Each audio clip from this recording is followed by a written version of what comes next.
হাদিসের মধ্যে আসছে, নবীজি সাল্লাল্লাহু আলাইহি ওয়াসাল্লাম বলেন, কিয়ামতের দিন সবচাইতে নিঃস্ব হবে ওই ব্যক্তি যার আমলের কোনো অভাব নাই, নামাজ রোজার অভাব নাই, হজ যাকাতের অভাব নাই, দান সাদকার অভাব নাই, এক কথায় কোনো প্রকার নেক আমলের অভাব নাই।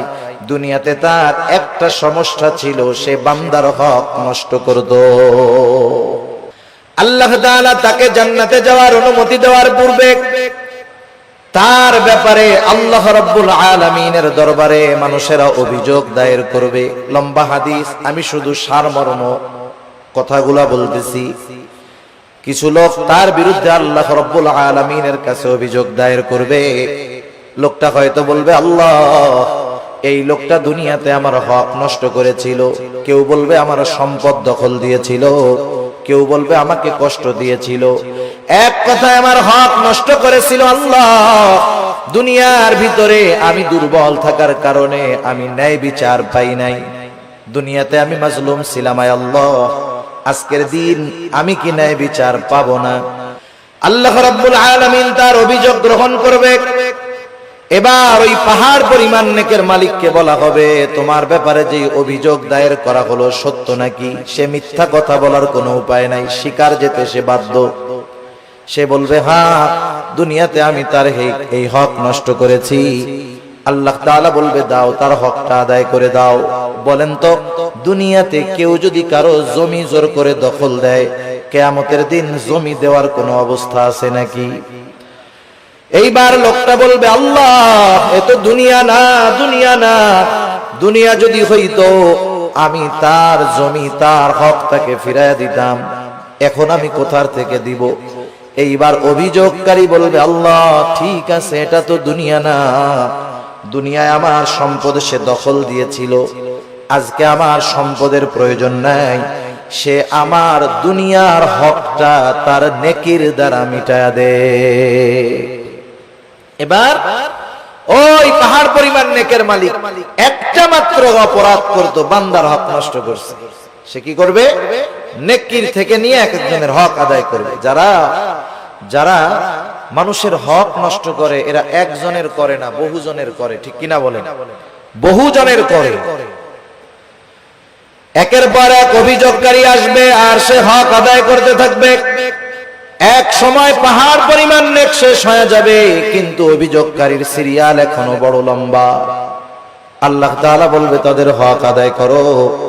লোকটা বলবে, আল্লাহ, মানুষের হক আদায় করতে করতে আমার সব নেকি শেষ হয়ে গেছে। এইবার অভিযোগকারীরা বলবে, আল্লাহ, তার নেকি নাই, তাতে কি? আমাদের গুনাহগুলা নিয়ে আমাদের হক আদায় করে দিই। فأما الإنسان إذا ما ابتلاه ربه فأكرمه ونعمه। আল্লাহ রাব্বুল আলামিন বলেন, فأما الإنسان إذا ما ابتلاه ربه। মানুষকে যখন তার রব পরীক্ষা করার জন্য فأكرمه ونعمه, তাকে সম্মান দেয় আর সম্মান দেয়, সম্পদের মালিক বানায়া দেয়। একটু খেয়াল করেন, আল্লাহ তাআলা বলতেছেন, মানুষকে পরীক্ষা করার জন্য যখন তার রব তাকে সম্মান দেয়, সম্পদ দেয়, তাকে নিয়ামত প্রদান করে, সে নামাজ না পড়ুক, রোজা না রাখুক, সে মানুষের কাছে বলে বেড়ায়, ফায়াকুলু রব্বি আকরামান, আমার রব আমাকে সম্মানিত করেছে। আল্লাহ তাআলা বললেন, আমি মানুষকে সম্মান, সম্পদ, নিয়ামত পরীক্ষা করার জন্য দেই। আর মানুষ এটাকে পরীক্ষা না মনে করে সে বলে, আমার রব আমাকে সম্মানিত করেছেন। প্রথমত একটা জিনিস আমাদের ক্ষেত্রে ক্লিয়ার হওয়ার প্রয়োজন, আল্লাহ তাআলা শুধু অভাব, কষ্ট, দুরবস্থা দিয়ে মানুষের পরীক্ষা নেন, বিষয়টা এমন নয়। বরং সম্পদ, সম্মান দিয়েও আল্লাহ তাআলা পরীক্ষা নেয়। যদি এমনটা হতো, সম্মান, সম্পদ মানুষের আল্লাহ তাআলার ভালোবাসার মাপকাঠি, যে যাকে আল্লাহ রাব্বুল আলামিন বেশি ভালোবাসেন তাকে মনে হয় আল্লাহ তাআলা বেশি সম্পদ দেন, বিষয়টা যদি এমন হতো, বলেন তো দুনিয়ার মধ্যে আল্লাহ তাআলার সর্বাধিক প্রিয় বান্দাদের তালিকায় কারুনের নামটা হয়ে যাইত। কারুন তো পৃথিবীর অন্যতম বড় এক ধনী ছিল। বলেন তো আপনারা সহজেই জবাব দিতে পারবেন কারুনকে আল্লাহ তাআলা ভালোবাসে নাকি? একটু জোরে বলেন না, বাসে? কারুনকে আল্লাহ তাআলা ভালোবাসে না, বরং কারুন নামটা মানুষের কাছে এত ঘৃণিত, এত অপছন্দের।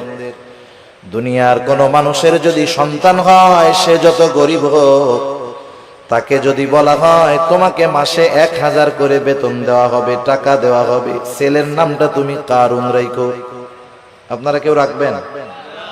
আপনি বলবেন আরে দিন মজুর দিয়া খাইতা ঠিক, কারুন আমার পোলার নাম, মইরা গেলেও রাখবো না।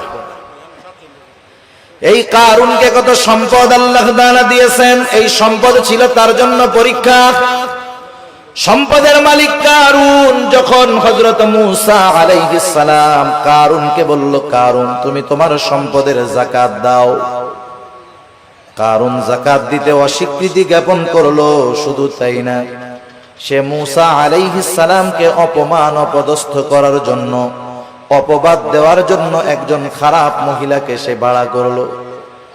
শিখায় দিল তুমি মানুষের সামনে বলবা মূসা আলাইহিস সালাম আমার সাথে জিনা করেছে, অপকর্মে লিপ্ত হয়েছে। এইবার যখন কারুন ষড়যন্ত্র চক্রান্ত করলো, আল্লাহ তাআলা বরদাস্ত করলেন না। এই কারুন যখন সম্পদের মালিক হয়, তখন কারুনের বন্ধুরা আল্লাহ তাআলার কাছে বলতো, আল্লাহ আপনি মনে হয় কারুনকেই শুধু ভালোবাসেন, আমাদেরকে ভালোবাসেন না। আমাদের সমাজেও এমন আছে, 5 বন্ধু একসাথে লেখাপড়া করেছে, একসাথে কর্মজীবন শুরু করেছে, একজন অনেক ধনী আর 4 জন গরিব। তারা আফসোস করে আর বলে দেখ আল্লাহ তাআলা ওকে ভালোবাসে, সব নেয়ামত আল্লাহ তাআলা ওকেই দিয়ে দিতেছে।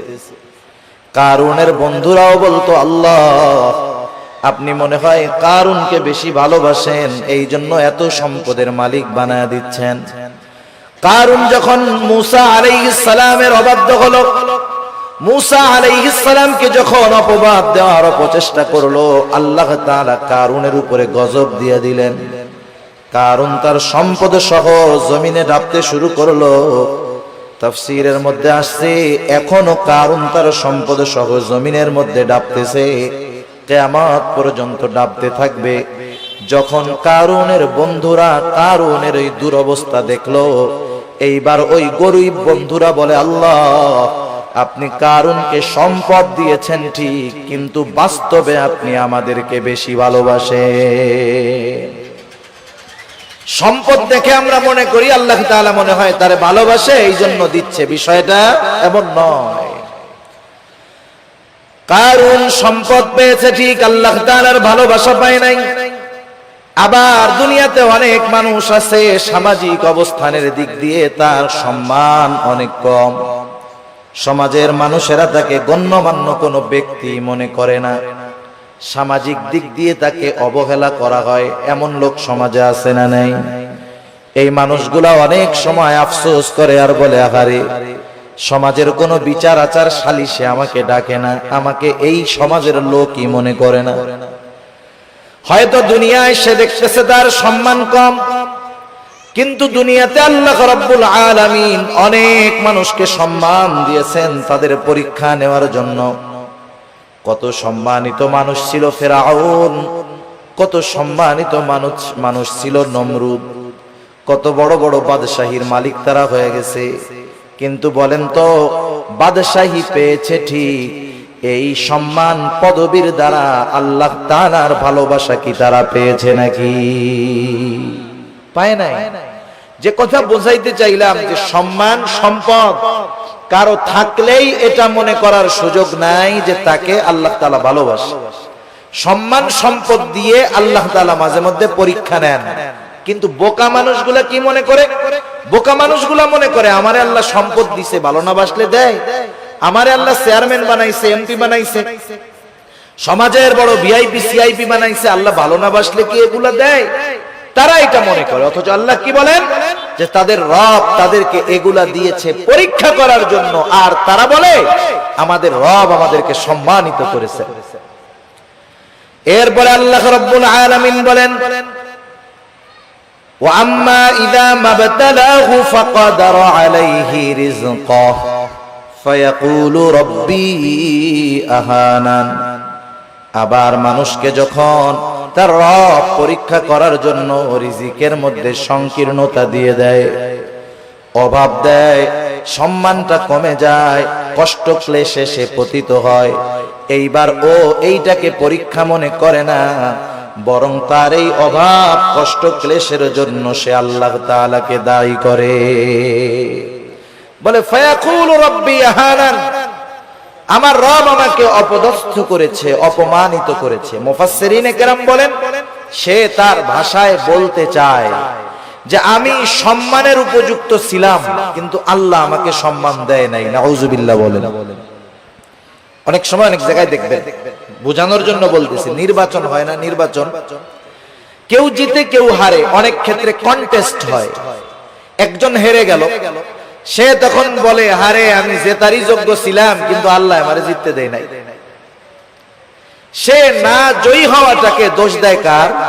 আল্লাহ তাআলা। মুফাসসিরিনে কেরাম বলেন মানুষেরা কেমন জানি বলতে চায় আমি সম্মানের উপযুক্ত ছিলাম, কিন্তু আমার রব আমারে সম্মান দেয় নাই। আমি সম্পদের উপযুক্ত ছিলাম, কিন্তু আমার রব আমাকে সম্পদ দেয় নাই।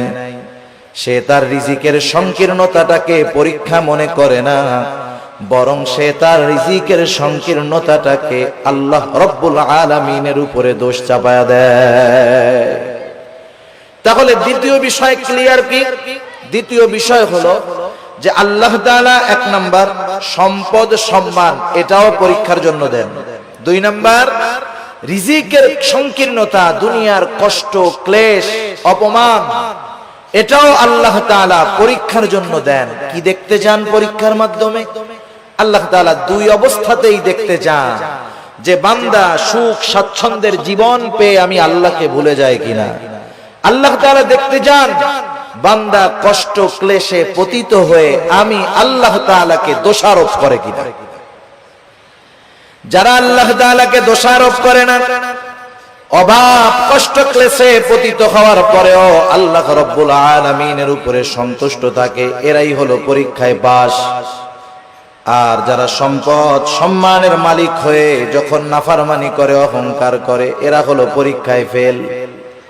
এখন দ্বিতীয় শ্রেণীর মানুষ যখন অভাবে পড়ে আল্লাহ তাআলার ব্যাপারে বলে ফায়াকুলু রাব্বি আহানান, আমাদের রব আমাকে অপমানিত করেছে, আমার রব আমাকে অপদস্থ করেছে। তারা যখন আল্লাহ তাআলার ব্যাপারে এই কথা বলে, আল্লাহ রব্বুল আলামিন তাদের কথার বিপরীতে বলেন কাল্লা, তোমরা যেই দাবি করো সেটা কখনো সঠিক নয়। জবাব দিচ্ছে কে? আল্লাহ তাআলা। কোন কথার? যে তারা বলে যে আমার রব আমাকে কি করছে? অপমান করছে। আল্লাহ তাআলা বলেন কাল্লা, কখনো নয়। না বোধক শব্দ আছে অনেকগুলা, যেমন একটা শব্দ হলো লা, সাধারণ শব্দ না। কাল্লা কখনো নয়, এটা আরো দৃঢ়তার সাথে না বোধক অর্থ বোঝায়। আমি শব্দটার ব্যাখ্যার দিকে যাব না। যাই হোক, দৃঢ়তার সাথে আল্লাহ তাআলা বলতেছেন কখনো নয়, আমি কখনো এমনটা করি নাই, বরং তোমরা যে রিজিকের সংকীর্ণতার মুখোমুখি হও এটা তোমাদের নিজেদের কারণে। কাদের কারণে? নিজেদের কারণে। সেই কারণগুলো কি? এই সূরায় আল্লাহ তাআলা রিজিক এই সংকীর্ণতার চারটি কারণ বর্ণনা করেছেন। কয়টি কারণ?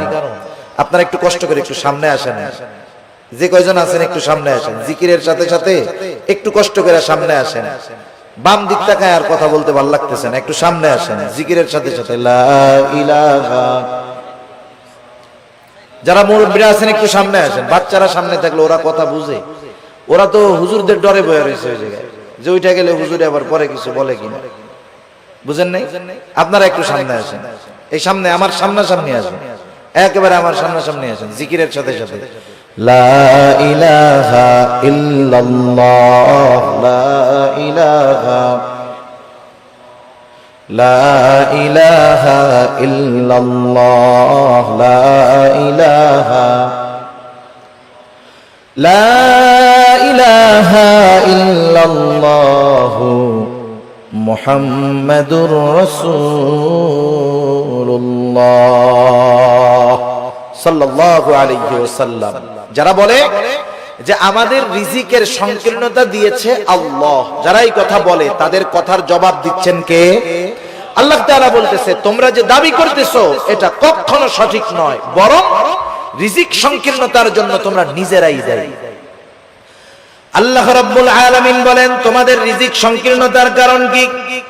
কাল্লা বাল্লা তুকরিমুনাল ইয়াতীম, শুনে নাও, বরং তোমাদের রিজিক সংকীর্ণতার এক নাম্বার কারণ তোমরা ইয়াতীমকে সম্মান করো না।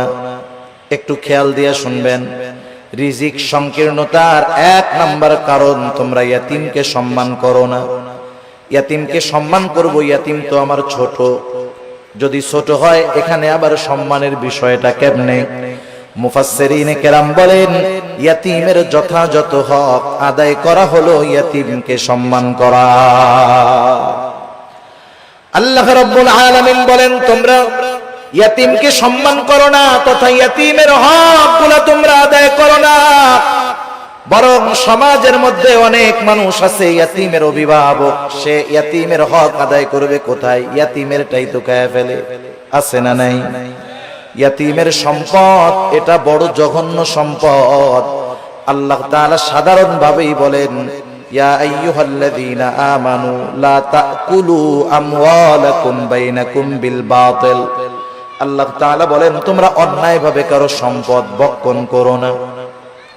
কারণ কেউ যদি কারো সম্পদ ভক্ষণ করে এর সাথে বান্দার হক সম্পৃক্ত থাকে।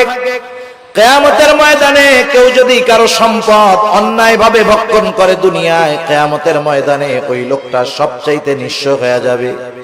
হাদিসের মধ্যে আসছে নবীজি সাল্লাল্লাহু আলাইহি ওয়াসাল্লাম বলেন কিয়ামতের দিন সবচাইতে নিঃস্ব হবে ওই ব্যক্তি যার আমলের কোনো অভাব নাই, নামাজ রোজার অভাব নাই, হজ যাকাতের অভাব নাই, দান সাদকার অভাব নাই, এক কথায় কোন প্রকার নেক আমলের অভাব নাই। দুনিয়াতে তার একটা সমস্যা ছিল, সে বান্দার হক নষ্ট করত। পাহাড় পরিমাণ আমল নিয়ে বান্দার হক নষ্টকারী কিয়ামতের ময়দানে আল্লাহর সামনে উঠবে। ও নেকের পাহাড় দেখে চিন্তা করবে ওর জান্নাতে যাওয়া কে ঠেকায় আছে। আল্লাহ তাআলা তাকে জান্নাতে যাওয়ার অনুমতি দেওয়ার পূর্বে তার ব্যাপারে আল্লাহ রাব্বুল আলামিনের দরবারে মানুষেরা অভিযোগ দায়ের করবে। লম্বা হাদিস, আমি শুধু সারমর্ম কথাগুলা বলতেছি। কিছু লোক তার বিরুদ্ধে আল্লাহ রাব্বুল আলামিনের কাছে অভিযোগ দায়ের করবে। লোকটা হয়তো বলবে আল্লাহ এই লোকটা দুনিয়াতে আমার হক নষ্ট করেছিল, কেউ বলবে আমার সম্পদ দখল দিয়েছিল, কেউ বলবে আমাকে কষ্ট দিয়েছিল, এক কথায় আমার হক নষ্ট করেছিল। আল্লাহ দুনিয়ার ভিতরে আমি দুর্বল থাকার কারণে আমি ন্যায় বিচার পাই নাই, দুনিয়াতে আমি মাজলুম ছিলাম। আল্লাহ আজকের দিন আমি কি ন্যায় বিচার পাবো না? বরং আল্লাহ রাব্বুল আলামিন তো সেই দিন ন্যায় বিচার কায়েম করবে, ইনসাফের আদালত আল্লাহ তাআলা প্রতিষ্ঠা করবে। আল্লাহ রাব্বুল আলামিন বলেন ওয়ানাদাউল মাওয়াজিনাল কিসতা লিয়াউমিল কিয়ামাতি ফালা তুযলামু নাফসুন শাইআ। আল্লাহ রাব্বুল আলামিন বলেন আমি কিয়ামতের দিন ইনসাফের আদালত কায়েম করব। ওয়ানাদাউল মাওয়াজিনাল কিসতা লিয়াউমিল কিয়ামাহ, এমন ইনসাফ ওয়ালা আদালত আল্লাহ তাআলা বলেন ফালা তুযলামু নাফসুন শাইআ, সেই দিন কারো উপরে সামান্যতম কোনো জুলুম করা হবে না, বরং কি হবে ওয়া ইন কানা মিসকালা হাববাতিন মিন খারদালিন আতাইনা বিহা, কেউ যদি দুনিয়াতে কোনো সরিষা দানা পরিমাণ কোনো আমল করে থাকে আল্লাহ রাব্বুল আলামিন বলেন আতাইনা বিহা, ওই আমল সহকারে আমি আল্লাহ তাকে হাজির করব।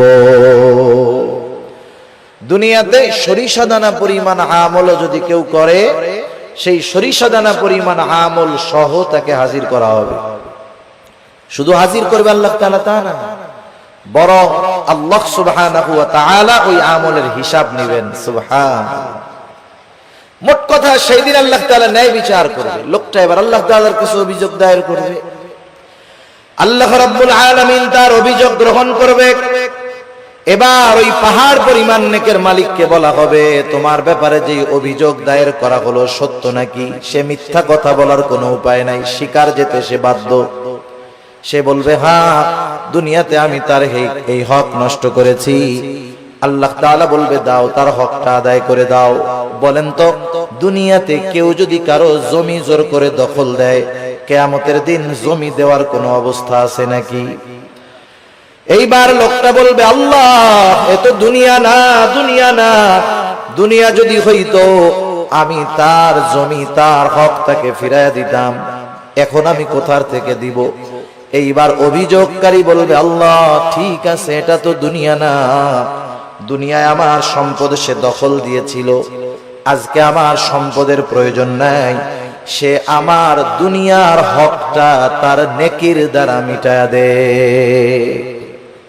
এবার ওই পাহাড় পরিমাণ নেকের মালিক একটা মাত্র অপরাধ করতো, বান্দার হক নষ্ট করছে, সে কি করবে? নেকির থেকে নিয়ে এক একজনের হক আদায় করবে। যারা মানুষের হক নষ্ট করে, এরা একজনের করে না, বহুজনের করে, ঠিক কিনা বলেন? বহুজনের করে। একের পর এক অভিযোগকারী আসবে আর সে হক আদায় করতে থাকবে। এক সময় পাহাড় পরিমাণ নেক শেষ হয়ে যাবে, কিন্তু অভিযোগকারীর সিরিয়াল এখনো বড় লম্বা। আল্লাহ তাআলা বলবে, তাদের হক আদায় করো। লোকটা বলবে, আল্লাহ, মানুষের হক আদায় করতে করতে আমার সব নেকি শেষ হয়ে গেছে। এইবার অভিযোগকারীরা বলবে, আল্লাহ, তার নেকি নাই, তাতে কি? আমাদের গুনাহগুলা নিয়ে আমাদের হক আদায় করে দিই। এইবার সে মানুষের হক আদায় করতে করতে পাহাড় পরিমাণ গুনার মালিক হয়ে যাবে। রাসূলুল্লাহ সাল্লাল্লাহু আলাইহি ওয়াসাল্লাম বলেন, কিয়ামতের ময়দানে ওই লোকটার মতো নিঃস্ব আর কেউ নাই, যে দুনিয়াতে তার আমলের কোনো অভাব ছিল না, কিন্তু সে বান্দার হক নষ্ট করার কারণে কিয়ামতের দিন সব নেক অন্যকে দিয়ে দিতে হবে, আর সে তার নেকের বদলে গুনার পাহাড়ের মালিক হয়ে যাবে। ইয়াতীমের হক যারা নষ্ট করে, সাধারণত ভাবে এক নম্বরে তারা মানুষের হক নষ্টকারী হয়। ইয়াতীমের সম্পদটা আরো জঘন্য। আল্লাহ তাআলা কোরআনুল কারীমের মধ্যে বলেন, ইন্নাল্লাযীনা ইয়াকুলুনা আমওয়ালাল ইয়াতামা যুলমা ইন্নামা ইয়াকুলুনা ফি বুতুনিহিম নারা।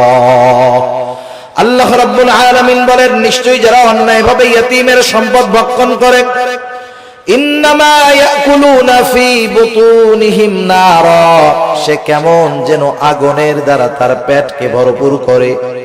আপনারা একটু জবাব দিবেন, বলেন তো, আগুনের স্থান জান্নাত নাকি জাহান্নাম? নিঃসন্দেহে জাহান্নাম। আল্লাহ তাআলা বলেন, ওয়াসায়াসলাউনা সাঈরা, অচিরেই তাকে জাহান্নামের মধ্যে নিক্ষেপ করা হবে। সেজন্য ইয়াতীমের অসম্মান মানে ইয়াতীমের সম্পদ দখল দেওয়া, ইয়াতীমের সম্পদ ভক্ষণ করা। দুই নাম্বার, ইয়াতীমের সম্মান করা, অর্থাৎ তার সাথে সদাচরণ করা, ভালো ব্যবহার করা। অনেক সময় আমাদের অনেকের ঘরে ইয়াতীম বাচ্চা থাকে, নিজের আত্মীয় স্বজন। অনেক সময় এমন হয়, আপন চাচার ঘরে ভাইয়ের ছেলে ইয়াতীম, মা বাবা মারা গেছে, ছোট বাচ্চা ইয়াতীম। আপন চাচা ওই ইয়াতীমের সাথে খারাপ আচরণ করে, খারাপ ব্যবহার করে, বরং ছলে বলে কলে কৌশলে সে যদি পারে। একজনের সম্পদ আছে, ইয়াতীম, সে সম্পদের মুখাপেক্ষী না, কিন্তু তার তো মা বাবা নাই, সে একটু স্নেহ মোহাব্বত ভালোবাসার মুখাপেক্ষী, ঠিক কিনা বলেন? ইয়াতীম হইলেই যে তারে খাওয়াইতে হয় সব, বিষয়টা এমন না। বরং সমাজে অনেক ধনী ইয়াতীম আছে, সে একটু মানুষের ভালো আচরণ, একটু মোহাব্বত ভালোবাসার আশা করে। তার সাথে যদি কেউ খারাপ আচরণ করে, ইয়াতীম বাচ্চার অন্তরের মধ্যে আঘাত লাগে, আহারে, আমার আব্বু যদি বেঁচে থাকতো তাইলে আমার সাথে কেউ এমন খারাপ আচরণ করতো না। আমার আম্মু যদি বেঁচে থাকতো তাহলে আমার আম্মু ওই আমার আরেক ভাইয়ের আম্মুর মতো আমাকেও মহব্বত করতো। এই ব্যথাগুলা অনেক ইয়তীমের অন্তরে থাকে, যদিও সে সম্পদওয়ালা। সেজন্য ইয়তীম ধনী হোক আর গরিব হোক, আমাদের উচিত ইয়তীমদের সাথে সদাচরণ করা, স্নেহময় ব্যবহার করা। আর যদি ইয়তীম গরিব হয়, তাকে খাদ্য সহায়তা দিয়ে সাহায্য করা। আমার আপনার যদি অ্যাবিলিটি থাকে, আমি আপনি যদি কোনো ইয়তীমের অভিভাবক হতে পারি, তার পোশাক, লেখাপড়া, খাবার দাবার, মৌলিক চাহিদা পূরণের ব্যবস্থা করতে পারি, একজন ইয়তীমের অভিভাবকত্ব যদি আমি গ্রহণ করতে পারি, অসম্ভব নয়। আপনি 5 জন 7 জন মানুষকে চালান, এর সাথে আরেকজন মানুষকে তার মৌলিক চাহিদা পূরণের জন্য সাথে রাখলে সেটা অসম্ভব নয়। কেউ যদি কোনো ইয়তীমের দায়িত্বভার গ্রহণ করতে পারে, ইয়তীমকে লেখাপড়া শেখাতে পারে, ইয়তীমের অভিভাবক হতে পারে, নবীজি সাল্লাল্লাহু আলাইহি ওয়াসাল্লাম বলেন, আনা ওয়া কাফিলুল ইয়তীম কাহাতাইনি ফিল জান্নাহ। নবীজি সাল্লাল্লাহু আলাইহি ওয়াসাল্লাম বলেন, আমি আর ইয়তীমের অভিভাবক জান্নাতের মধ্যে এমন করে পাশাপাশি অবস্থান করব। 2 আঙ্গুলের ইশারা দিয়ে নবীজি বুঝায়া দিলেন, এই 2টা আঙ্গুল যেমন পাশাপাশি অবস্থান করে, ইয়তীমের অভিভাবক আর নবীজি সাল্লাল্লাহু আলাইহি ওয়াসাল্লাম এমন ভাবে পাশাপাশি অবস্থান করবে। তাহলে ইয়তীমের সম্মানের তৃতীয় অর্থ যে যদি পারা যায়, তাহলে ইয়তীমের অভিভাবকত্বের দায়িত্ব গ্রহণ করা। আপনি আমি পুরাটা পারি না, মাসে 500 টাকা দিয়ে একটা ইয়তীমের খরচ বহন করতে পারি, বছরে 1000 টাকা দিয়ে পারি যে এটা আমি শুধুমাত্র ইয়তীমদের জন্য দিলাম। আবার দেখেন, একদিন এক সাহাবী রাসূলুল্লাহ সাল্লাল্লাহু আলাইহি ওয়াসাল্লামের কাছে আসতে, আসার পরে বলতেছে, ইয়া রাসূলুল্লাহ, আমার হৃদয়টা বড় কঠোর, হৃদয়টা বড় শক্ত, আমি আমার এই শক্ত হৃদয়টাকে কেমন করে নরম বানাতে পারি, আমাকে একটু আমল শিখায় দেন। নবীজি সাল্লাল্লাহু আলাইহি ওয়াসাল্লাম বললেন, শোনো কি করবা। নবীজি বললেন, আমসিহ রাসাল ইয়াতীম ওয়া আত'ইমিল মিসকিন, তুমি ইয়তীমের মাথায় বেশি বেশি হাত বুলায় দাও আর মিসকিনদেরকে বেশি বেশি খানা খাওয়াও। ইয়তীমের মাথায় হাত বুলায় দিলে মানুষের অন্তর কোমল হয়, নরম হয়। শক্ত হৃদয়, কঠিন হৃদয় নরম হয়ে যায়। সাহাবায়ে কেরাম তারা এসে বলতেছে, নবীজি আমাদের অন্তর নরম হয়ে গেছে, একটু আমল বলে দেন যেটা করলে দিলটা নরম হবে। নবীজি কি বললেন? ইয়তীমের মাথায় হাত বুলায় দাও। সেজন্য ইয়তীমকে সম্মান করা তথা ইয়তীমের হক আদায় করা, ইয়তীমের সাথে সদাচরণ করা, ভালো ব্যবহার করা, ইয়তীমের সম্পদ ভক্ষণ না করা, যারা এই কাজগুলা করবে তারা জীবনে যে কোনো একটা পর্যায়ে রিজিকের সংকীর্ণতার মুখোমুখি হবে। তাহলে রিজিক সংকীর্ণতার 4 কারণের প্রথম কারণ হলো, আল্লাহ তাআলা বলেন, তোমরা ইয়তীমদেরকে সম্মান করো না তথা ইয়তীমের হক তোমরা আদায় করো না। 2 নাম্বার, আল্লাহ রাব্বুল আলামিন বলেন, ওয়ালা তাহাদ্দুনা আলা তুআমিল মিসকিন, তোমরা মিসকিনদেরকে খানা দাও না। ব্যাখ্যা হলো, তোমরা শুধু খানা নিজে দাও না তা না, নিজেও দাও না, অপরকে খানা দিতেও অনুৎসাহিত করো, নিরুৎসাহিত করো। নিজেও দেয় না, আরেকজনকেও দিতে দেয় না। অনেক সময় আপনি দোকানে বসে আছেন, একজন গরিব মানুষ আসছে আপনার কাছে কিছু চাইতে, সে কোথা থেকে আসছে, কি করবে না করবে সেটা ভিন্ন কথা, তার অবস্থা দৃষ্টিগোচর হচ্ছে সে বড় অভাবী, দরিদ্র, কষ্টে আছে। সে আইসা বলতেছে, আমার একটু কলা রুটি কিনা দেন খাই, অথবা 10টা টাকা দেন। আপনি যদি তাকে না দেন গুনাহ হবে না। কিন্তু আমাদের সমাজের কিছু মানুষ আছে, প্রথমে নিজে দেয় না, বলে ওদিক যা ওদিক যা। পাশের থেকে বন্ধু যদি দিতে চায়, 10 টাকা বাহির করছে, বলে ওরে না দিয়ে আমার একটা বিড়ি খাওয়া কাজে লাগবে। আছে না নাই এরকম? নিজেও দিল না, আরেকজনকেও দিতে দিল না। এই খাসলাত ছিল আবু জেহেলের। কার ছিল বলেন না? আবু জেহেলের। ইয়তীমদের সাথে খারাপ আচরণ করত, এই খাসলাত ছিল আবু জেহেলের। মিসকিনদেরকে খানা দিত না, এই খাসলাত ছিল আবু জেহেলের। আর মিসকিনদেরকে খানা না খাওয়ানো, এটা জাহান্নামীদের জাহান্নামে যাওয়ার অন্যতম কারণ। যখন জান্নাতি ও জাহান্নামীদের মধ্যে কথোপকথন হবে, জান্নাতীরা জাহান্নামীদেরকে জিজ্ঞাসা করবে, মা সালাকাকুম ফি সাকার, কোন জিনিস তোমাদেরকে জাহান্নামের মধ্যে আনলো? এইবার জাহান্নামীরা বলবে, ক্বালু লাম নাকু মিনাল মুসাল্লিন ওয়া লাম নাকু নুতঈমুল মিসকিন। জাহান্নামীরা জাহান্নামে যাওয়ার যেই কারণগুলো বর্ণনা করবে কোরআনুল কারীমের মধ্যে আল্লাহ তাআলা জানায় দিয়েছেন। এখন প্রশ্ন হইতে পারে, সময় তো কম, প্রশ্ন হতে পারে যে জান্নাত জাহান্নাম কিছুই তো হইল না, তাইলে জান্নাতীরা প্রশ্ন করলো, জাহান্নামীরা জবাব দিল কেমনে? বুঝেন নাই কথা? সময়টা 3 ভাগে বিভক্ত। সময় কয় ভাগে বিভক্ত? একটা অতীত, একটা বর্তমান, আর একটা কি ভবিষ্যৎ। এটা মানুষের কাছে, আমাদের কাছে সময় 3 ভাগে বিভক্ত, অতীত, বর্তমান, ভবিষ্যৎ। আর আল্লাহ তাআলার কাছে সময় একটাই, সেটা হলো প্রেজেন্ট। সব কিছু বর্তমান, কি হয়েছে, হচ্ছে, হবে, সব আল্লাহ তাআলার ইলমের মধ্যে আছে, সব হাজির, সব প্রেজেন্ট আল্লাহ তাআলার কাছে। যেটা আমাদের কাছে ভবিষ্যৎ, সেটা আল্লাহ তাআলার কাছে কি বর্তমান। যেটা আমাদের কাছে অতীত, সেটা আল্লাহ তাআলার কাছে বর্তমান। সেজন্য আল্লাহ তাআলার ইলমের মধ্যে সব আছে, সহজ হিসাব। জাহান্নামীরা জাহান্নামে যাওয়ার কারণ হিসাবে বলবে, আমরা মুসল্লি ছিলাম না, নামাজি ছিলাম না। দ্বিতীয় কারণ হিসাবে বলবে, ওয়ালাম নাকু নুতঈমুল মিসকিন, আমরা মিসকিনদেরকে খানা দিতাম না। আসেন, আল্লাহ তাআলা বলতেছে দুনিয়ায় রিজিক সংকীর্ণতার দ্বিতীয় কারণ হলো তোমরা মানুষদেরকে, মিসকিনদেরকে খানা দাও না, নিজেও দাও না, অপরকে নিরুৎসাহিত করো।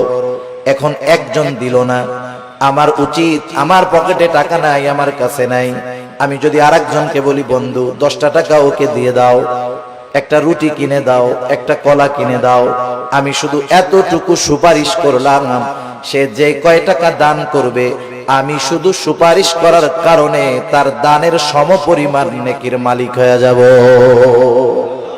কিন্তু আমাদের খাসলাত কি, নিজেও দেই না, আরেকজনেরও দিতে মানা করি।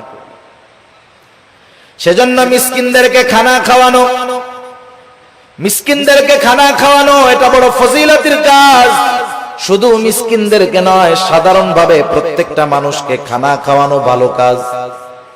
এক লোক নবীজি সাল্লাল্লাহু আলাইহি ওয়াসাল্লামের কাছে আসছে, এসে জিজ্ঞাসা করে, ইয়া রাসূলুল্লাহ, আইয়ুল ইসলাম খাইর, ইসলামের মধ্যে সর্বোত্তম কাজ কোনটা?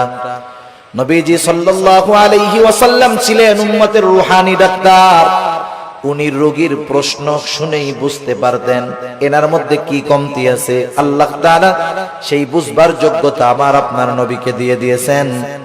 একই প্রশ্নের উত্তর বিভিন্ন জনের ক্ষেত্রে নবীজি বিভিন্নটা দিয়েছেন। এটা অবস্থার আলোকে নবীজি সাল্লাল্লাহু আলাইহি ওয়াসাল্লাম এবার বললেন, তুতঈমুত তাআম ওয়া তাকরাউস সালাম আলা মান আরাফতা ওয়া মান লাম তা'রিফ, তুমি বেশি বেশি মানুষকে খানা খাওয়াও, আর পরিচিত অপরিচিত সবাইকে বেশি বেশি সালাম দাও। এখানে নবীজি সাল্লাল্লাহু আলাইহি ওয়াসাল্লাম খানা খাওয়ানোর কথা বলছেন ঢালাও ভাবে। সাধারণ মানুষকেও যদি মানুষ খানা খাওয়ায় দুনিয়ার স্বার্থে নয়, তাইলে এর মধ্যে লাভ আছে। এক মুসলমানের অপর মুসলমান দাওয়াত দিলে সেই দাওয়াত কবুল করতে হবে, এটা এক মুসলমানের উপরে অপর মুসলমানের একটা হক। কিন্তু এখন দাওয়াত যিনি দেন তিনিও স্বার্থ সামনে রেখে দেন। আর দাওয়াত যখন কেউ দেয়, বিবাহের দাওয়াত দিলে টেনশনে পড়ে যান। ওনার বেতন মাসে 20,000, 4 শুক্রবার 5টা শুক্রবারে যদি 5টা বিয়ার দাওয়াত আসে, কাম শেষ, সংসার আর চলবে না। যারা দাওয়াত দেয় ওই আশাই দেয় যে অমুকরে দাওয়াত দিলে 5,000 টাকা দিব না। এই ধরনের দাওয়াত দিয়ে যারা দুনিয়ার প্রত্যাশী, দুনিয়ার বিনিময়ে খাবার দিতে চায়, এদের খানা খাওয়ানোর মধ্যে কোনো ফজিলত নাই। বরং খানা খাওয়াইতে হবে একমাত্র আল্লাহ তাআলার জন্য। আল্লাহ রাব্বুল আলামিন বলেন, এক শ্রেণীর বান্দা, তাদের অবস্থা কি? তারা মানুষদেরকে খানা খাওয়ায় কি জন্য? তারা বলে, ইন্নামা নুতঈমুকুম লিওয়াজহিল্লাহ লা নুরিদু মিনকুম জাযাআও ওয়ালা শুকুরা। তারা বলে ইন্নামা নুতঈমুকুম লিওয়াজহিল্লাহ, আমরা তোমাদেরকে খানা খাওয়াইছি একমাত্র কার জন্য? আল্লাহ তাআলার জন্য। আপনি একজনকে দাওয়াত দিয়ে খাওয়াচ্ছেন, এটা আল্লাহর জন্য খাওয়ান, এই খাওয়ানোর মধ্যে নেকি হবে।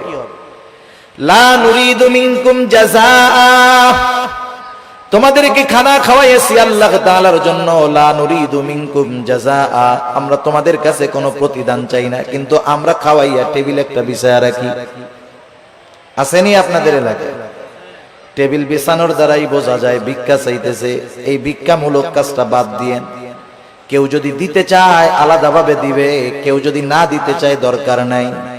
এই গুণটা আমাদের মধ্যে হওয়ার দরকার। আমরা বলবো ইন্নামা নুতঈমুকুম লিওয়াজহিল্লাহ, তোমাদেরকে আমরা আল্লাহর জন্য খানা খাওয়াইছি, সুতরাং তোমাদের কাছে আমরা কোনো প্রতিদান চাই না। লা নুরিদু মিনকুম জাযাআ, তোমাদের কাছে কোনো প্রতিদান তো চাই না। ওয়ালা শুকুরা, এই খাবার খাইয়া আমাদেরকে ধন্যবাদও দেওয়ার দরকার নাই। এই রকম খাবার যদি আমরা কাউকে খাওয়াইতে পারি, ওই খাওয়ানোর মধ্যে ফজিলত আছে, নেকি আছে। আর যদি টেবিল পাইতা বৈশা থাকি, এটা ভিক্ষুকের মতো কর্মকাণ্ড। আর খাওয়াইলাম আবার টাকাও চাইলাম। যাই হোক, রাসূলুল্লাহ সাল্লাল্লাহু আলাইহি ওয়াসাল্লাম খানা খাওয়ানোর ফজিলতের কথা বলছেন। আর যদি সে একজন দুস্থ হয়, অসহায় হয়, মিসকিন হয়, তাকে যদি খানা খাওয়ানো হয় কতটা খুশি হবে। এই জন্য মিসকিন অসহায় যারা আছে এদেরকে আমরা খানা খাওয়াবো। আমার পরিবার প্রতিবেশী যদি কেউ থাকে, আত্মীয় স্বজন যদি কেউ থাকে, তাদেরকেও মাঝে মধ্যে খাওয়াবো।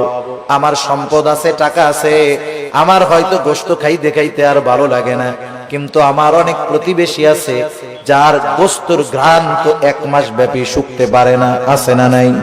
এজন্য অসহায় নিঃস্ব শুধু কাছে আসলেই যে খাওয়াবো বিষয়টা এমন নয়, বরং খুঁজে খুঁজে আমার আপনার প্রতিবেশী যদি কেউ অভাবী থাকে, দরিদ্র থাকে, অভাবগ্রস্ত থাকে, মাঝে মধ্যে নিজের ভালো তরকারিটাও তাদেরকে একটু দিব।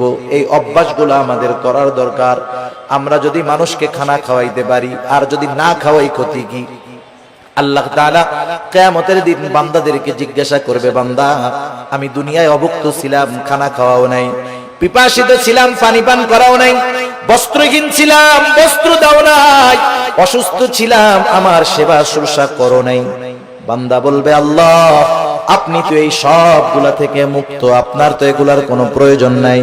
তখন আল্লাহ তাআলা বলবে, বান্দা তোমার প্রতিবেশী অভুক্ত ছিল, তুমি যদি তাকে খানা খাওয়াইতা আমি আল্লাহ তাআলা পেয়ে যাইতাম। এজন্য শুধু আনুষ্ঠানিকভাবেই খানা খাওয়াবো মানুষকে, এমনটা জানি না হয়।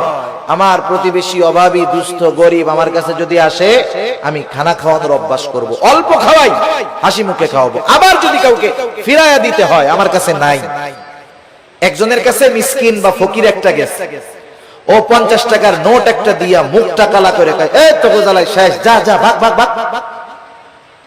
টাকা দিছে কত? 50 টাকা। আমরা তো ফকির মিসকিনদেরকে দেওয়ার সময় 2 টাকার নোটটা খুঁজি, তাও আবার ছেঁড়াটা। সে দিছে 50 টাকা। আচরণটা করছে খারাপ। পাশের আরেকজন 1 টাকাও দেয় নাই, কিন্তু আচরণটা সুন্দর করছে। বলতেছে, ভাই তুমি তো আসলা, আমার কাছে তো এখন নাই, যদি এই পথে পরে আসো তুমি আবার আমার সাথে দেখা করার চেষ্টা করবা, ইনশাআল্লাহ আমি তোমাকে দিব। এখন বলেন তো, এই যে মিসকিন অসহায় 50 টাকা দেনেওয়ালার ব্যবহারে খুশি হবে, নাকি যে দেয় নাই তার ব্যবহারে খুশি হবে? সেজন্য উত্তম ব্যবহারটাও সাদকা। আমরা যদি কখনো কাউকে খাওয়াতে পারি, না পারি, দিতে না পারি, খারাপ আচরণ করব না, ধমক দিব না, এই অভ্যাসটাও আমাদের করার দরকার। যাই হোক, আলোচনা লম্বা হচ্ছে, অন্যদিকে চলে যায়। আল্লাহ তাআলা আমাদেরকে জানায় দিলেন যে রিজিক সংকীর্ণতার